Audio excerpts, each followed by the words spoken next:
ورحمۃ اللہ وبرکاتہ. کیا حال ہے سب کا؟ الحمدللہ. نحمده ونصلی علی رسولہ الکریم. اما بعد فاعوذ باللہ من الشیطان الرجیم.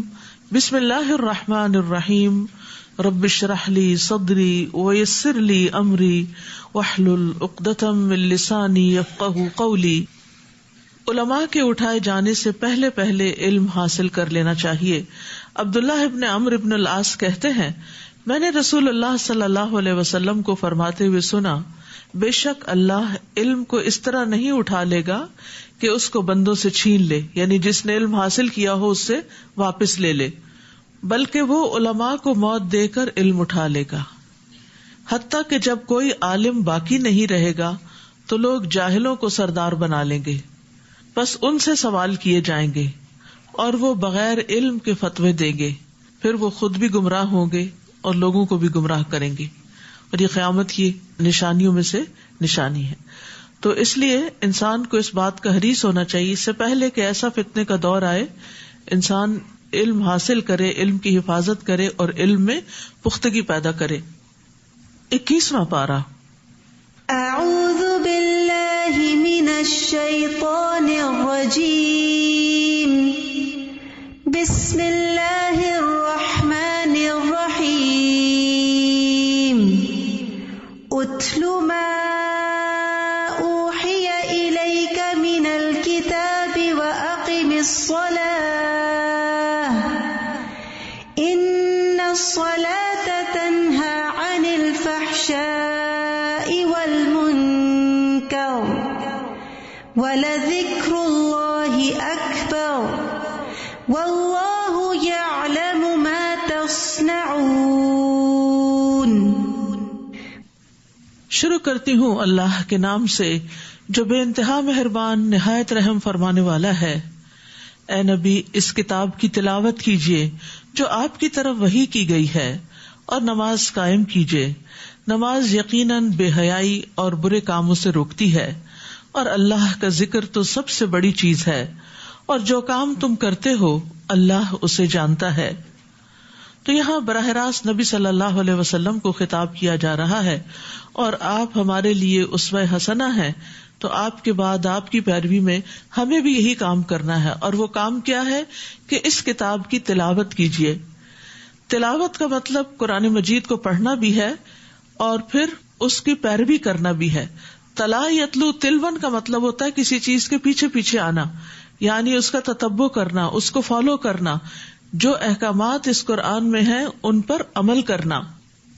قرآن کی کثرت سے تلاوت انسان کی بصیرت میں اضافہ کرتی ہے، اس کے علم کی باریکیوں کے خزانوں کو اس پر کھول دیتی ہے.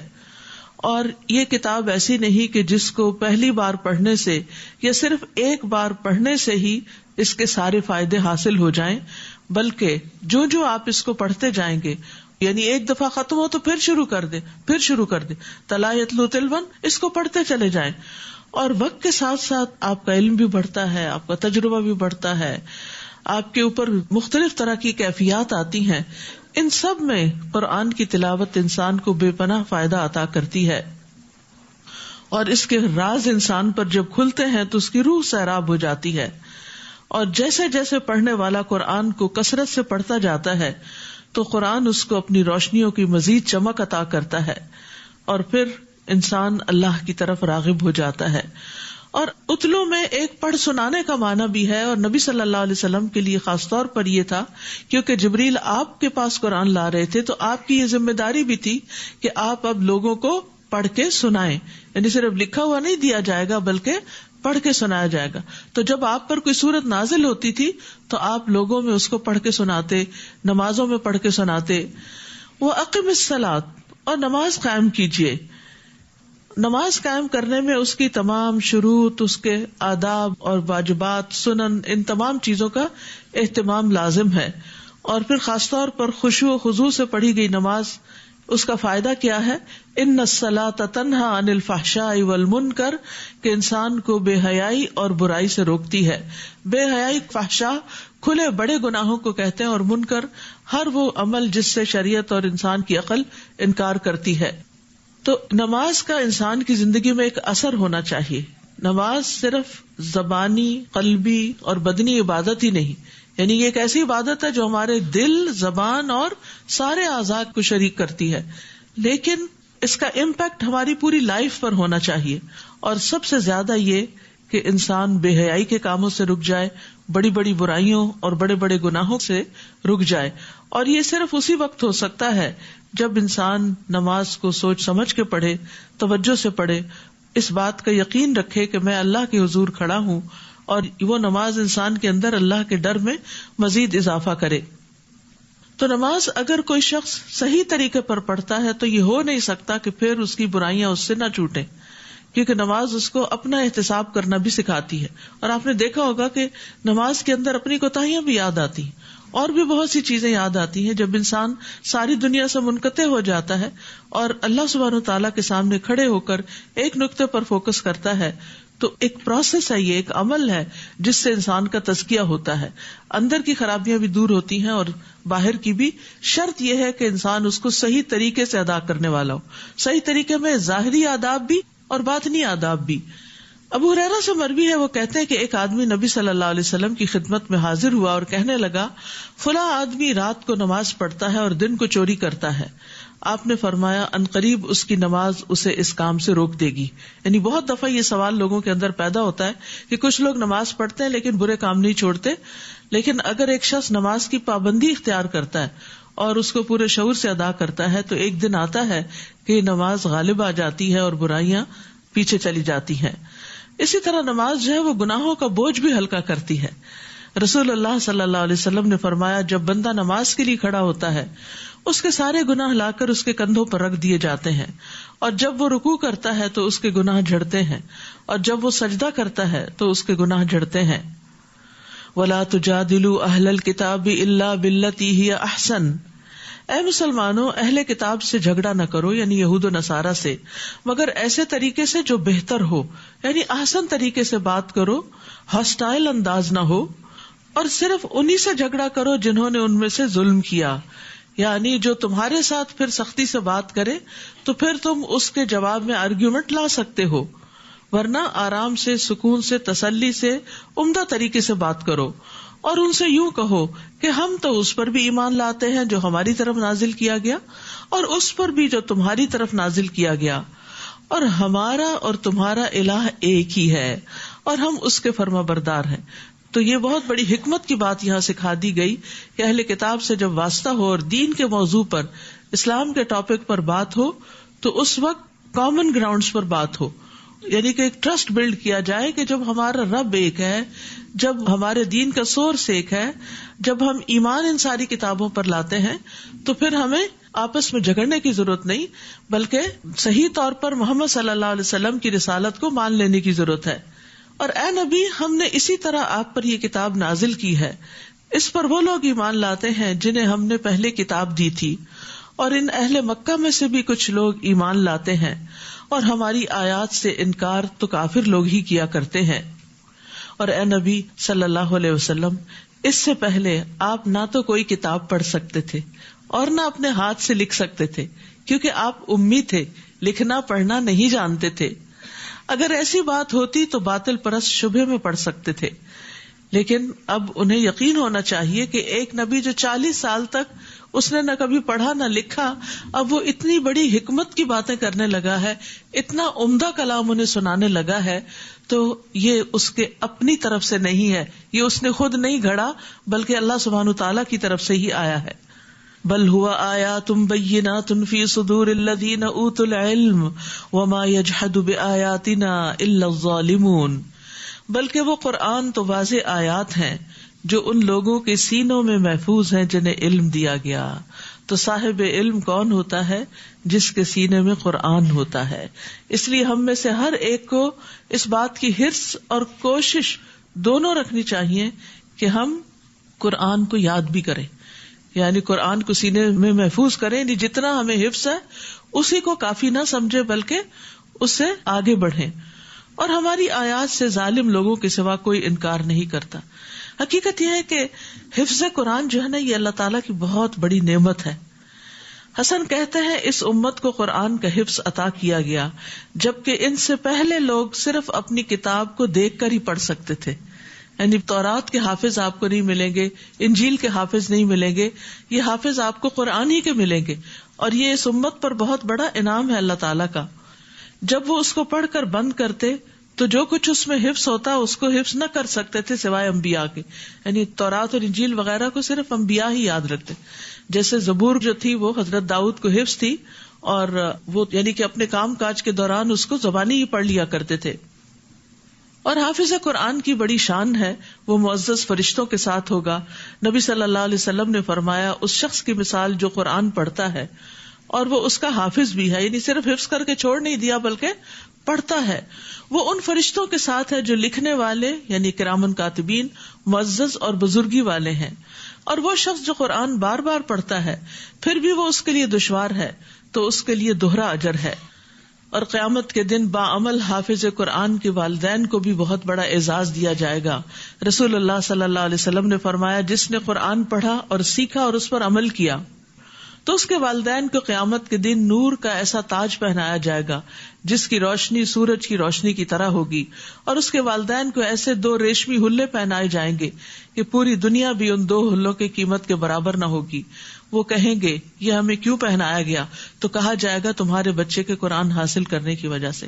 آج آپ دیکھیں آپ کا بچہ اگر دنیا میں کوئی ڈگری حاصل کرتا ہے تو اس کو زیادہ سے زیادہ کیسا ڈریس پہنا دیا جاتا ہے ڈگری لیتے وقت، یا میکسیمم یہ ہوتا ہے کہ اس کے پیرنٹس کو انوائٹ کر لیا جاتا ہے گریجویشن سیریمنی میں، اور ماں باپ اس پر بڑا فخر کرتے ہیں اور بعض اوقات دور دور کا سفر بھی کرتے ہیں کہ ہمارا بچہ جو ہے اس کو ایک آنر دیا جانے والا ہے. لیکن آپ سوچئے کہ وہ دن کیسا دن ہوگا، وہ گریجویشن کیسی ہوگی، وہ شان و شوکت کیسی ہوگی کہ جب ایک حافظ قرآن کو بھی بہت کچھ دیا جائے گا، اور صرف اس کو نہیں بلکہ اس کے والدین کو بھی اتنا زیادہ عزت و اکرام بخشا جائے گا. تو اس لیے ہمیں صرف اپنے بچوں کی دنیاوی تعلیم ہی کے لیے وقت اور مال اور کوشش نہیں صرف کرنی چاہیے، بلکہ ان کے دین اور آخرت کے لیے بھی فکر کرنی چاہیے. حفظ قرآن کا عمل جو ہے یہ بڑا صبر آزما ہوتا ہے، اور اس میں بہت پریشرز ہوتے ہیں. ایک تو خود قرآن یاد کرنے کا ہوتا ہے، دوسرا لوگوں کا بڑا پریشر ہوتا ہے. تم کب تک اس کو آؤٹ آف اسکول رکھو گی، کب یہ اسکول کی یا کب دنیا کی تعلیم حاصل کرے گا، کب یہ آگے بڑھے گا، یہ پیچھے رہ رہا ہے، یہ دوسرے بچوں سے بہائنڈ جا رہا ہے، وغیرہ وغیرہ. اپنے دوست رشتے دار ملنے جلنے والے، حتیٰ کہ بچہ بھی بعض اوقات احساس کمتری کا شکار ہو جاتا ہے کہ شاید میں پیچھے رہ رہا ہوں. تو ایسی احادیث جو ہے ان کو سناتے رہنا چاہیے، کیونکہ اس میں بہت بڑی موٹیویشن ہے، اور اللہ تعالیٰ ہمیں توفیق دے کہ ہم اپنی اولادوں کی ایسی تربیت کر سکیں، اور اللہ ان کو بھی توفیق دے کہ وہ اس قرآن کو حفظ کرنے کے بعد سنبھال بھی سکیں اور مرتے دم تک اس کے محافظ ہوں. نیز وہ کہتے ہیں کہ اس نبی پر اس کے رب کی طرف سے کوئی معجزے کیوں نہیں اتارے گئے؟ آپ ان سے کہیے کہ معجزے تو اللہ کے پاس ہیں، اور میں تو صرف ایک کھلم کھلا ڈرانے والا ہوں. کیا انہیں یہ کافی نہیں کہ ہم نے ان پر یہ کتاب نازل کی جو انہیں پڑھ کر سنائی جاتی ہے؟ اس میں ایمان لانے والوں کے لیے یقیناً رحمت اور نصیحت ہے. یعنی یہ اہل مکہ اور کوئی نشانی کیوں طلب کرتے ہیں، حالانکہ قرآن کریم سب سے بڑی نشانیوں میں سے ایک نشانی ہے. اور نبی صلی اللہ علیہ وسلم کی نبوت بھی اسی سے ثابت ہوتی ہے کہ آپ امی تھے، پڑھے لکھے نہیں تھے، لیکن آپ نے یہ کتاب پیش کی. تو وہ اور نشانیاں طلب کرنے کی بجائے اسی نشانی پر غور کریں، اس کو پڑھیں، تو اس سے کیا ہوگا؟ ان کے ایمان میں بھی اور علم اور عمل میں اضافہ ہوگا. حقیقت یہ ہے کہ ہر نبی کو معجزے عطا کیے گئے، لیکن وہ معجزے ان کے ساتھ ہی ختم بھی ہو گئے. رسول اللہ صلی اللہ علیہ وسلم نے فرمایا ہر نبی کو ایسے معجزے عطا کیے گئے جو اس جیسے دوسرے انبیاء کو بھی عطا کیے گئے، یعنی ملتے جلتے معجزے بھی تھے، اور لوگ اس پر ایمان لائے. اور مجھے جو معجزہ عطا کیا گیا وہ وحی الہی یعنی قرآن ہے جو اللہ نے میری طرف نازل کیا ہے، اور مجھے امید ہے کہ قیامت کے دن میری پیروی کرنے والوں کی تعداد ان سے زیادہ ہوگی. تو خود نبی صلی اللہ علیہ وسلم کے قول سے یہ پتہ چلتا ہے کہ یہ قرآن ایک معجزہ ہے، اور جس طرح آپ کی رسالت قیامت تک ہے اسی طرح آپ کا یہ معجزہ بھی قیامت تک باقی رہے گا. آپ ان سے کہیے میرے اور تمہارے درمیان گواہی کے لیے اللہ کافی ہے. آسمانوں اور زمین میں جو کچھ ہے اسے وہ جانتا ہے، اور جو لوگ باطل کو مانتے اور اللہ کا انکار کرتے ہیں وہی نقصان اٹھانے والے ہیں. یہ لوگ آپ سے جلد عذاب لانے کا مطالبہ کرتے ہیں، اور اگر عذاب کا وقت مقرر نہ ہوتا تو وہ ان پر آ چکا ہوتا، اور وہ ان پر اس طرح اچانک آ جائے گا کہ انہیں خبر تک نہ ہوگی۔ یہ آپ سے جلد عذاب لانے کا مطالبہ کرتے ہیں، حالانکہ جہنم کافروں کو گھیرے میں لے چکی ہے۔ جس دن عذاب انہیں اوپر سے ڈھانپ لے گا اور پاؤں کے نیچے سے بھی، اور اللہ تعالیٰ فرمائے گا جو کچھ تم کرتے رہے اب اس کا مزہ چکھو۔ یہ عذاب کی شدت بتائی جا رہی ہے کہ جہنم کا عذاب کتنا سخت ہوگا۔ اب تھوڑی دیر کے لیے امیجن کریں کہ آپ کسی کمرے میں ہیں اور اس کمرے کے فلور کو بھی آگ لگ جاتی ہے اور چھت سے بھی آگ ٹپکنے لگتی ہے۔ آپ کیا کرنا چاہیں گے؟ وہاں سے بھاگنا چاہیں گے، لیکن جہنم سے کوئی بھاگ بھی نہیں سکے گا۔ یہاں جو بات کی جا رہی ہے کہ عذاب اوپر سے بھی ڈھانپ لے گا اور نیچے سے بھی، اور وہ بیچ میں پھنس جائیں گے اور وہاں سے نکل نہ سکیں گے۔ تو جہنم کا عذاب کوئی معمولی چیز نہیں ہے، اس لیے انسان کو ہر وہ کام چھوڑ دینا چاہیے کہ جس پر اللہ سبحانہ وتعالیٰ نے عذاب کی وعید سنائی ہے۔ یا عبادی الذین آمنوا ان ارضی واسعۃ فایای فاعبدون، اے میرے بندو جو ایمان لائے ہو، میری زمین یقیناً بڑی وسیع ہے، لہذا میری ہی عبادت کرو۔ یعنی کوئی بھی ایسی زمین، کوئی بھی ایسی جگہ جہاں انسان توحید پر، ایک اللہ کی عبادت پر قادر نہ ہو، اور جہاں انسان حرام کاموں سے نہ بچ سکے، پھر انسان کو وہ جگہ چھوڑ دینی چاہیے تاکہ انسان اپنی زندگی اللہ کی عبادت میں گزار سکے۔ کیونکہ کل قیامت کو کوئی بھی انسان یہ عذر اور بہانہ نہیں کر سکے گا کہ یا رب، چونکہ میں ایسی جگہ رہتا تھا، ایسے ملک میں رہتا تھا، ایسے لوگوں میں رہتا تھا کہ میری مجبوریاں تھی کہ میں پھر تیری نافرمانی کے کام کرتا رہتا۔ نہیں، کل نفس ذائقۃ الموت ثم الینا ترجعون، ہر شخص کو موت کا مزہ چکھنا ہے، پھر تم ہماری ہی طرف لوٹائے جاؤ گے۔ اور وہ لوگ جو ایمان لائے اور انہوں نے نیک عمل کیے، ہم انہیں جنت کے بالا خانوں میں جگہ دیں گے جن کے نیچے نہریں بہ رہی ہیں، اس میں وہ ہمیشہ رہیں گے۔ عمل کرنے والوں کے لیے کیا ہی اچھا اجر ہے۔ یعنی جو لوگ اللہ کی خاطر ہجرت کریں گے، عمل صالح کریں گے، اللہ تعالیٰ ان کو بہترین نعم البدل عطا کرے گا ایسی جنتوں کی صورت میں۔ الذین صبروا وعلی ربہم یتوکلون، جنہوں نے مصائب پہ صبر کیا اور اپنے رب پر بھروسہ رکھتے ہیں۔ وَكَأَيٍّ مِّن دَابَّةٍ لَا تَحْمِلُ رِزْقَهَا اللَّهُ يَرْزُقُهَا وَإِيَّاكُمْ۔ ہجرت کی راہ میں عموماً جو چیز رکاوٹ بنتی ہے وہ یہ کہ ہم کھائیں گے کہاں سے، کیا کام کریں گے، کیا کاروبار کریں گے، کیا جاب کریں گے۔ تو اللہ سبحانہ تعالیٰ یہ بھی وعدہ کر رہا ہے کہ رزق کا انتظام بھی اللہ کرے گا۔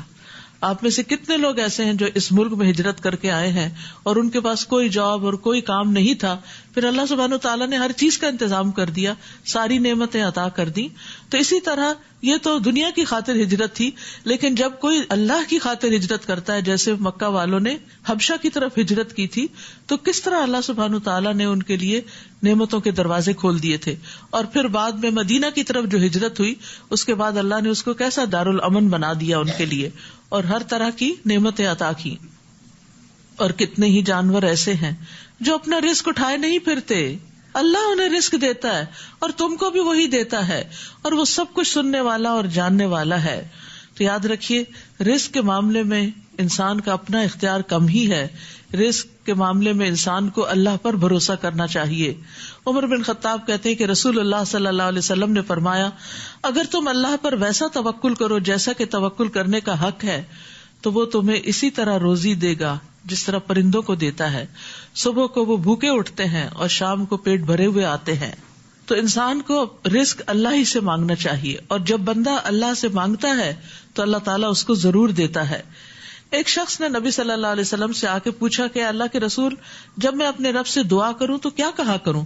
آپ نے فرمایا، یوں کہو، اللہم اغفر لی وارحمنی وعافنی وارزقنی، اے اللہ مجھے بخش دے، مجھ پر رحم فرما، مجھے عافیت دے، مجھے رزق عطا فرما۔ اس کے بعد آپ نے انگوٹھے کو نکال کر باقی 4 انگلیوں کو بند کر کے فرمایا، یہ 4 چیزیں یعنی جو مانگی گئی ہیں دنیا اور آخرت دونوں کو جمع کرتی ہیں، یعنی دونوں کے لیے کافی ہیں۔ اور رزق کی تلاش میں اعتدال سے کام لینا چاہیے. یہ نہیں کہ انسان اپنی عبادت کا وقت بھی رزق کی تلاش میں گزار دے, کیونکہ نبی صلی اللہ علیہ وسلم نے فرمایا اجملوا فی طلب الدنیا, دنیا کی طلب میں اعتدال سے کام لو, اس لیے کہ ہر ایک کو وہ ضرور ملے گا جو اس کے لیے لکھ دیا گیا. اگر آپ ان سے پوچھیں کہ آسمانوں اور زمین کو کس نے پیدا کیا اور سورج اور چاند کو کس نے مسخر کر رکھا ہے, تو ضرور کہیں گے کہ اللہ نے. پھر یہ کہاں سے دھوکا کھاتے ہیں؟ اللہ ہی اپنے بندوں میں سے جس کے لیے چاہتا ہے رزق کشادہ کر دیتا ہے اور جس کے لیے چاہے کم کر دیتا ہے, اور وہ یقیناً ہر بات سے خوب واقف ہے. اور اگر آپ ان سے پوچھیں کہ آسمان سے کس نے پانی برسایا, پھر اس پانی سے مردہ پڑی ہوئی زمین کو کس نے زندہ کیا, تو ضرور کہیں گے کہ اللہ نے. ان سے کہیے پھر ہر طرح کی حمد اللہ ہی کے لیے ہے, مگر اکثر لوگ کچھ سوچتے نہیں. وما هذه الحياة الدنيا إلا لهو ولعب وإن الدار الآخرة لهي الحيوان لو كانوا يعلمون. یہ دنیا کی زندگی ایک کھیل تماشے کے سوا کچھ نہیں, اصل زندگی تو آخرت کا گھر ہے. کاش لوگ اس بات کو جانتے ہوتے, کاش وہ جانتے کہ یہ دنیا ایک وقتی جگہ ہے, ٹیمپریری, یعنی ایسی جیسے انسان کھیل کے میدان میں جاتا ہے تو کتنی ایکسائٹمنٹ ہوتی ہے, کتنا ہلا گلا ہوتا ہے اور کتنی ہار جیت ہو رہی ہوتی ہے, کبھی ایک ٹیم جیتی ہے کبھی دوسری, اور دیکھنے والے اپنی سیٹس پر ہی بیٹھ کے اچھل رہے ہوتے ہیں اور کبھی کھڑے ہو جاتے ہیں ایکسائٹمنٹ. لیکن جب میچ ختم ہوتا ہے تو اس کے بعد کیا ہوتا ہے؟ کبھی آپ خالی سیٹس کو جا کر دیکھیں اور خالی گراؤنڈ کو, تو کتنی عجیب سی اداسی ہوتی ہے وہاں کہ آپ وہاں بیٹھ نہیں سکتے, آپ وہاں کھڑے نہیں ہو سکتے, آپ کو دل نہیں لگتا وہاں. یہ کیسی جگہ ہے عجیب سی. تو آپ دیکھیے اسی طرح دنیا میں انسان بہت ایکسائٹیڈ ہوتا ہے, یہ کامیاب ہو گیا, اس کو ڈگری مل گئی, اس کی شادی ہو گئی, اس کے بچے ہو گئے, اس کا بزنس اتنا بڑا ہو گیا, وہ فلاں ملینئر ہو گیا, اور پھر ان چیزوں پر انسان دیکھ کے خوش ہوتا رہتا ہے. اور بہت سے لوگ تو اپنوں کو چھوڑ کے صرف سوشل میڈیا پہ بیٹھے رہتے ہیں اور بڑے بڑے جو سٹارز ہیں یا آرٹسٹ ہیں ان کو فالو کرتے رہتے ہیں, اسنیپ چیٹ پہ ان کو دیکھتے رہتے ہیں کہ وہ کیا پہن رہے ہیں, کیا کھا رہے ہیں, اور اس طرح دنیا کی رونقوں سے مستفید ہوتے رہتے ہیں ان کے اپنے خیال کے مطابق. یہ بھی انٹرٹینمنٹ کی ایک قسم ہوتی ہے. تو اس میں آپ دیکھیے کہ یہ سب کیا ہے, یہ کھیل تماشا ہے. جب آپ اس کو بند کر دیتے ہیں نا اپنے فون کو, تو اس کے بعد یعنی آپ اس کو ریچ نہیں کر سکتے, اس تک پہنچ نہیں سکتے. کسی نے اگر بہت بڑا ہیرو کا ہار بھی پہنا ہو اور آپ دیکھ کے بہت اسے خوش ہو رہے ہیں, بہت آپ کو اچھا لگ رہا ہے, تو جب آپ اس کو بند کریں گے, کلک کریں گے اسکرین کو, تو اس کے بعد وہ ہیرو کا ہار کہاں گیا. تو دنیا کی زندگی بھی بس ایسے ہی ہے جیسے ایک اسکرین کے اوپر آپ یہ ساری چیزیں دیکھ رہے ہیں, اور جلد ہی اس نے بند ہو جانا ہے, آنکھیں بند ہو جائیں گی اور انسان قبر میں اتر جائے گا, اور یہ سب کچھ خواب جیسا لگے گا. اس کی کوئی حقیقت نہیں ہے. اس میں سے کوئی چیز بھی ہم ساتھ نہیں لے جا سکتے سوائے اپنے نیک اعمال کے. قرآن مجید میں ایک اور جگہ بھی آتا ہے وَإِنَّ الْآخِرَةَ هِيَ دَارُ الْقَرَارِ, اور یقیناً آخرت کا گھر وہی رہنے کا گھر ہے, اور اصل عیش آخرت کی عیش ہے. اللہم لا عیش الا عیش الآخرہ فاکرم الانصار والمہاجرہ. اے اللہ آخرت کی زندگی کے سوا کوئی زندگی حقیقی نہیں, بس انصار و مہاجرین پر اپنا فضل فرما. نبی صلی اللہ علیہ وسلم غزوہ خندق کے موقع پر یہ شعر پڑھ رہے تھے اور خندق کھود رہے تھے. پھر جب یہ کشتی میں سوار ہوتے ہیں تو اللہ کے لیے عبادت کو خالص کرتے ہوئے اسی کو پکارتے ہیں, اور جب وہ انہیں بچا کر خشکی پر لے آتا ہے تو اس وقت پھر شرک کرنے لگتے ہیں. یعنی جب مشکل وقت آتا ہے تو اللہ یاد آ جاتا ہے, اور جب مشکل ٹل جاتی ہے تو پھر وہ اسی روٹین میں پھر آ جاتے ہیں. تاکہ ہم نے جو کچھ انہیں دے رکھا ہے اس کی ناشکری کریں اور مزے اڑاتے رہیں, اور جلد ہی انہیں معلوم ہو جائے گا یعنی ان سب چیزوں کا انجام. یعنی ابھی تو اللہ نے ان کو مہلت دی ہوئی ہے, اس لیے مشکل سے نکل کر یہ اللہ کو بھول جاتے ہیں, تو یہ سمجھتے ہیں کہ ہمیں کوئی پکڑنے والا نہیں, لیکن ایک دن پکڑ تو ہونی ہے. کیا وہ یہ نہیں دیکھتے کہ ہم نے حرم کو پرامن بنا دیا جبکہ ان کے ارد گرد کے لوگ اچک لیے جاتے ہیں؟ کیا پھر بھی یہ لوگ باطل کو مانتے ہیں اور اللہ کی نعمتوں کی ناشکری کرتے ہیں؟ اور اس شخص سے بڑھ کر ظالم کون ہوگا جو خود جھوٹ گھڑ کر اللہ کے ذمے لگا دے, یا اس کے پاس حق آئے تو اسے جھٹلا دے. کیا ایسے کافروں کے لیے دوزخ کا ٹھکانہ کافی نہیں؟ والذین جاہدوا فینا لنہدینہم سبلنا وان اللہ لمع المحسنین. اور جو لوگ ہماری راہ میں جد و جہد کرتے ہیں, سخت محنت کرتے ہیں, ہم یقیناً انہیں اپنی راہیں دکھا دیتے ہیں, اور اللہ تعالیٰ یقیناً نیکی کرنے والوں کے ساتھ ہوتا ہے. تو ہدایت کا تعلق کس کے ساتھ ہے؟ جد و جہد کے ساتھ ہے. یعنی جو محنت کرے گا, کوشش کرے گا اور سخت محنت کرے گا, اللہ سبحانہ تعالیٰ اس کو اپنی طرف آنے کا راستہ یعنی ہدایت کا راستہ ضرور دکھا دے گا. ابن قیم کہتے ہیں اللہ نے جہاد کو ہدایت کے ساتھ معلق کیا. لوگوں میں سے جو زیادہ جہاد کرنے والا، زیادہ محنت کرنے والا ہے، وہ کامل ہدایت والا ہے. اور سب سے زیادہ فرض جہاد نفس کے ساتھ جہاد ہے، یعنی سب سے زیادہ انسان کو اسٹرگل اپنے آپ کے ساتھ کرنی پڑتی ہے. خواہش کے ساتھ جہاد کرنا، شیطان کے ساتھ جہاد کرنا اور دنیا کے ساتھ کرنا. جو شخص ان چار چیزوں کے ساتھ اللہ کی رضا کے لیے جہاد کرتا ہے، اللہ تعالیٰ اسے اپنی رضا کے راستوں کی ہدایت ضرور فرماتا ہے، جو اسے اس کی جنت یعنی اللہ کی جنت کی طرف پہنچا دیتے ہیں. جو شخص جہاد کو چھوڑ دیتا ہے وہ ہدایت سے اس قدر محروم رہ جاتا ہے جس قدر وہ جہاد کو معطل کرتا ہے. تو یاد رکھیے، آج کل آپ خوب محنت کر رہے ہیں، بھاگ دوڑ کر کے سفر کر کے یہاں پہنچتے ہیں، تو یہ سب کچھ کیا ہے؟ یہ جہاد ہے، یہ محنت ہے. اور یہاں آنے کے لیے جو گھر کے کاموں میں دوڑ لگاتے ہیں آپ اور باقی ذمہ داریوں کو پورا کرتے ہیں یا ان کو ایک طرف کرتے ہیں، تو اس میں آپ کی نیند بھی قربان ہوتی ہے، آپ کی بہت سی خواہشات کہ آپ کھانا چاہتے ہیں، آپ آرام کرنا چاہتے ہیں، وہ سب چھوڑ کے آپ محنت کر کے قرآن سمجھنے کے لیے آتے ہیں. تو والذین جاہدوا فینا لنہدینہم سبلنا، تو وہ کچھ لے کے بھی جاتے ہیں. اگر آپ امیجن کریں کہ آپ جب یہاں اندر آئے ہیں اور آپ سوچیں آج 21ویں پارے میں کیا ہے، تو شاید آپ بالکل بلیک آؤٹ ہوں کہ آپ کو کچھ پتا نہ ہو، ایک آیت کا بھی نہ پتا ہو کہ کیا 21ویں پارے میں. اگر میں آپ سے پوچھوں 22ویں پارے میں کیا ہے، تو آپ کو کچھ یاد نہیں ہوگا کہ کیا ہے 22ویں پارے میں. لیکن جب ہم یہاں آتے ہیں، بیٹھتے ہیں، سنتے ہیں، سمجھتے ہیں، غور و فکر کرتے ہیں اور جب واپس جاتے ہیں تو پھر یہی خیالات ہمارے ساتھ رہتے ہیں اور کہیں نہ کہیں کسی نہ کسی بات پر ضرور عمل ہوتا ہے اللہ کے فضل سے. تو یہ انسان کا مجاہدہ ہے اپنے ساتھ اور اللہ کے راستے میں کہ مجھے اللہ کے راستے کی ہدایت مل جائے. تو جو شخص یہ محنت کرے گا وہ ہدایت پائے گا. لیکن جو لوگ اس چیز کے لیے وقت نہیں نکالتے، حالانکہ وہ نکال سکتے ہیں، اگر آپ نے قربانیاں کی ہیں تو وہ بھی کر سکتے ہیں، اور اگر وہ نہیں کرتے تو پھر یہ لطف اور یہ ایمان کی حلاوت اور یہ ہدایت اور روشنی اور رستے کی رہنمائی اور نیک اعمال کا علم یہ ان کو حاصل نہیں ہوتا. پھر بعض اوقات وہ صرف اپنی کنفیوژنز میں رہتے ہیں، ریگریٹس میں رہتے ہیں، پشیمانیوں میں رہتے ہیں، کیونکہ قرآن دلوں کے لیے شفا بھی ہے. تو جب تک یہ محنت انسان کرے نا، اس وقت تک یہ سب دولت حاصل نہیں ہو سکتی. تو یہ اللہ کا وعدہ ہے، جو محنت کرے گا میں اس کو ضرور عطا بھی کروں گا. جہاں تک نفس سے مجاہدے کا تعلق ہے تو یہ سب سے بڑا جہاد ہے. ابو سلیمان دارانی کہتے ہیں اس آیت میں جہاد سے مراد کافروں کے ساتھ جنگ کرنا نہیں بلکہ دین کی حمایت اور مدد کرنا، باطل پرستوں کا رد کرنا، ظالموں کو روکنا، نیکی کا حکم دینا، برائی سے روکنا ہے. اور اس جہاد میں نفسوں کا اللہ کی اطاعت میں کوشش کرنا بھی شامل ہے، اور یہی جہاد اکبر ہے. یعنی نفس کو اللہ کی اطاعت کے لیے راغب کرنا، یہ کیا ہے؟ جہاد اکبر ہے. رسول اللہ صلی اللہ علیہ وسلم نے فرمایا، مسند احمد کی روایت ہے، مجاہد وہ ہوتا ہے جو اللہ کی اطاعت کے معاملے میں اپنے نفس سے جہاد کرے. نفس جو ہے نا وہ برائی پہ اکساتا ہے، ان النفس لامارۃ بالسوء. لیکن انسان جب نفس کی نہیں مانتا، اپنی نیند قربان کرتا ہے، بھوک قربان کرتا ہے اور روزہ رکھ لیتا ہے اور قیام اللیل کرتا ہے، تو یہ دراصل اپنے ساتھ کیا کر رہا ہوتا ہے؟ جہاد کر رہا ہوتا ہے. تو مجاہد وہ ہوتا ہے جو اللہ کی اطاعت کے معاملے میں اپنے نفس سے جہاد کرے. اسی طرح انسان صرف جان سے نہیں، نفس سے نہیں بلکہ مال سے بھی جہاد کرتا ہے. ایک شخص نبی صلی اللہ علیہ وسلم کے پاس آیا اور اس نے پوچھا، لوگوں میں سے افضل کون ہے؟ تو آپ نے فرمایا، جو شخص اپنے مال اور اپنے نفس کے ساتھ اللہ کے راستے میں جہاد کرے.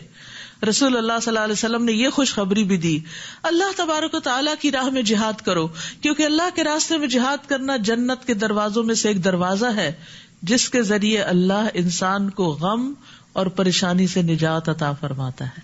یعنی جب آپ اس کام میں لگتے ہیں، اللہ کے راستے میں دوڑنے لگتے ہیں، تو اس کے نتیجے میں آپ کو غموں اور پریشانیوں سے بھی نجات ملتی ہے. السلام علیکم ورحمۃ اللہ وبرکاتہ. الحمدللہ ثم الحمدللہ. ہمارا 21واں پارہ شروع ہو چکا ہے، اور اس کی پہلی آیت میں جس طرح قرآن پاک کو پڑھنے کی، پھر اس کو حفظ کرنے کی، اور جو اہمیت ہمیں پتہ چلتی ہے، اور آخری آیت کو جس طرح استاذہ نے واضح کیا ہے کہ اپنے نفس کے ساتھ جہاد کرتے ہوئے اس قرآن کو پڑھنا، اس کو سمجھنا اور اس پر عمل کرنا، اور اس کی جو اللہ تعالیٰ نے فضیلت رکھی ہے کہ ان کا انجام بھی بہترین ہوگا، کہ ان کا انجام مقرب فرشتوں کے ساتھ ہوگا۔ تو یہ ساری چیزیں جو ہیں یہ آج کل جاننا بے حد ضروری ہے، تاکہ ہم اپنی نسلوں کو اس کی اہمیت بتا سکیں اور ان کو اس طرف لا سکیں کہ وہ قرآن پاک کے جو 5 حق ہیں ہم پر، کہ اس کو صحیح طریقے سے پڑھنے پہ محنت کریں، پھر اس کے مفہوم کو جاننے اور ان کے مطابق اپنی زندگی گزارنے کی کوشش کریں، اور پھر جو کچھ جان چکے ہیں ان کو دوسروں تک پہنچانے کی کوشش کریں۔ اور یہ سارے حق ہیں ہم پر قرآن پاک کے، جب تک ہم ان حقوق کو جانیں گے نہیں، ان کو پورا نہیں کریں گے، تو ہم یہ کیسے کہہ سکتے ہیں کہ ہم قرآن پاک پڑھنے والے ہیں، یا قرآن پاک ہمیں قبر میں یا حشر میں ہمارے ساتھی ہوگا۔ تو اس لیے یہ بہت ضروری ہے کہ ہم ان چیزوں کو جانیں بھی اور ان کے مطابق اپنی زندگیوں کو بہتر بھی کریں، تاکہ یہ قرآن پاک قبر میں ہمارا بہترین ساتھی ہو۔ اس لیے کہ یہ جو کچھ بھی ہمارے پاس ہے یہ صرف اتنی دیر تک ہے جب تک ہماری آنکھ کھلی ہے، اور کسی بندے کے پاس کوئی گارنٹی نہیں ہے کہ وہ کب تک ہے۔ تو اس کے بہت بہت ضروری ہے کہ بہنیں بھی ان ساری چیزوں کو جانیں اور اپنے بچوں کی صحیح تربیت کریں اور ان کے لیے آخرت کو بہتر بنانے کی کوشش کریں، اور اللہ تعالیٰ اس سلسلے میں ہماری مدد فرمائے، ہماری رہنمائی فرمائے۔ ہم اللہ تعالیٰ سے وہ ساری بھلائیاں، ساری رحمتیں، سارا فضل مانگتے ہیں جو ہمارے پیارے نبی حضرت محمد صلی اللہ علیہ وآلہ وسلم آپ سے مانگا کرتے تھے، اور ہم ان تمام شرور سے پناہ چاہتے ہیں جن سے ہمارے پیارے نبی حضرت محمد صلی اللہ علیہ وآلہ وسلم پناہ مانگا کرتے تھے۔ ربنا تقبل منا انك انت السميع العليم وتب علينا انك انت التواب الرحيم سبحان ربك رب العزة عما يصفون سلام على المرسلين الحمد لله رب العالمين سبحانك اللهم وبحمدك أشهد أن لا إله إلا أنت أستغفرك وأتوب إليك۔